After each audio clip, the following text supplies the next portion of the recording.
Transportation Depot in the heart of downtown Hot Springs is a common and well-recognized spot for most of us. And with me today is Kathleen Lambert, who is Intracity Transit's Transit Director. Welcome, Kathleen. Good morning, Terry. Good to be with you again. Thank you. Same here. We're going to talk about a brand new project that you've been working diligently on that has recently been blessed by the Board of Directors, the Passenger Code of Conduct for Intracity Transit. What is the Passenger Code of Conduct and why do we need one? Well, the Passenger Code of Conduct is really designed to be a set of guidelines and rules that people who are riding transit can follow. It not only instructs you how to ride the bus, how much it costs, where to pick up information on where stops are and maps are, but it also sets out some guidelines and rules so that people can ride the bus civilly, quietly, enjoy their ride, get to know their neighbors, and basically, conduct themselves in a good way. So it sets the tone in many ways. Right, exactly. I mean, it's, people just want to get to where they need to go, whether it's a medical appointment or getting to work or just going to visit a neighbor. People just want to get on the bus, ride, enjoy their ride, relax. That's the good thing about transit. You get to do something else besides driving and, get there safely. Yes, and they're entitled to all of that. So the Passenger Code of Conduct helps set the structure for that? Absolutely, absolutely.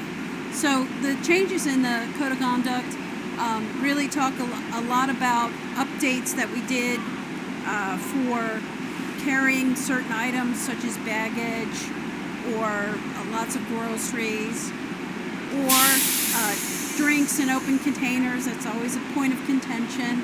And it also adds to the Code of Conduct a system of review if we have misconduct on the bus, which was missing before. And that way, the expectations are set and the public knows about them.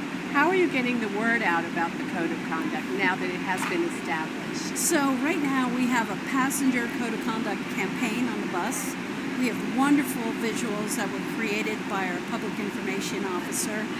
Very talented people over there. We appreciated their cooperation with us, and I think everything looks great. So the visuals really explain kind of 8 major tenets that we want people to follow all the time. We have what we call the sort of 10 commandments of transit, a little tip sheet for people to be reminded of things that are very important.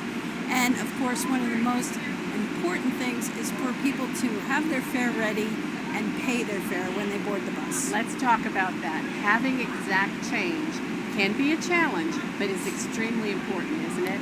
It is. It's the only way you can get around. Unless you buy tickets or coupons at the Transportation Depot, which are available from 8:30 in the morning to 8 o'clock in the morning till 4:30 in the afternoon. You can come in Monday through Friday and buy your passes. So that's the way a lot of people go as well. A little bit of prior planning makes the ride a lot easier, doesn't it? Absolutely, especially if you're commuting daily. You want to get your tickets and passes because it gives you a bit of a discount, and then you always have your fare ready. Right. And of course, the nice thing about the fare is there are discounts available. Right. When you buy tickets, passes, and coupons. And so one of the big things that's happening right now, it's kind of a current events thing. The Social Security office is issuing new Medicare cards.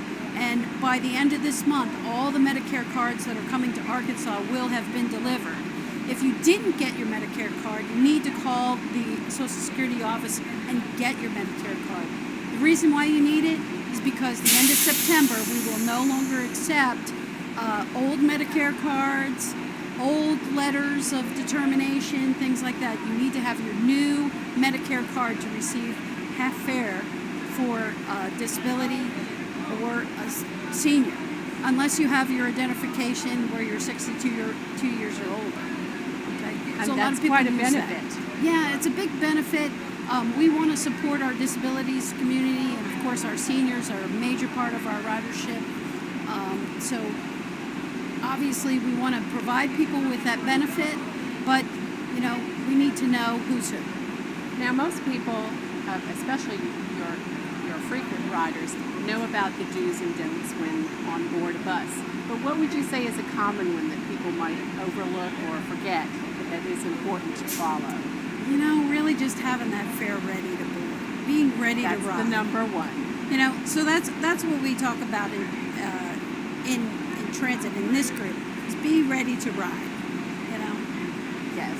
And once you are on board, then everybody is entitled to a quiet and enjoyable one. Exactly. So excessive talking, loud music. You know, I know a lot of people like to listen to music on their cell phone, but if you have your earbuds in so loud that other people can hear them, that's not listening to music on your own. And thankfully, that is few and far between that things like that happen. Absolutely. But it is a common thing.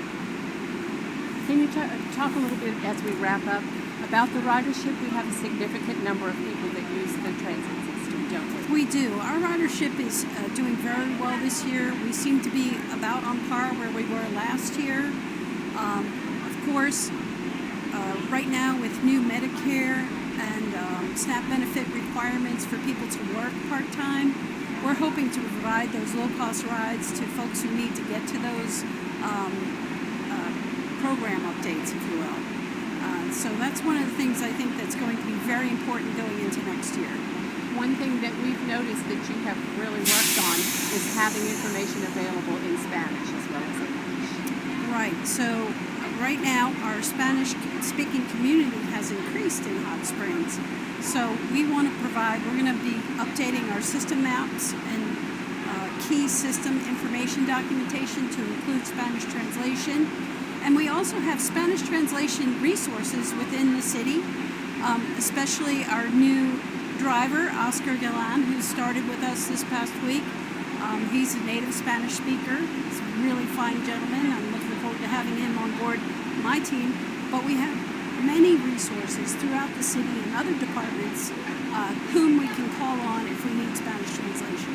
Excellent. And of course, the Passenger Code of Conduct is one of those documents that's going to be available in Spanish in a booklet form soon. Mm-hmm. Right.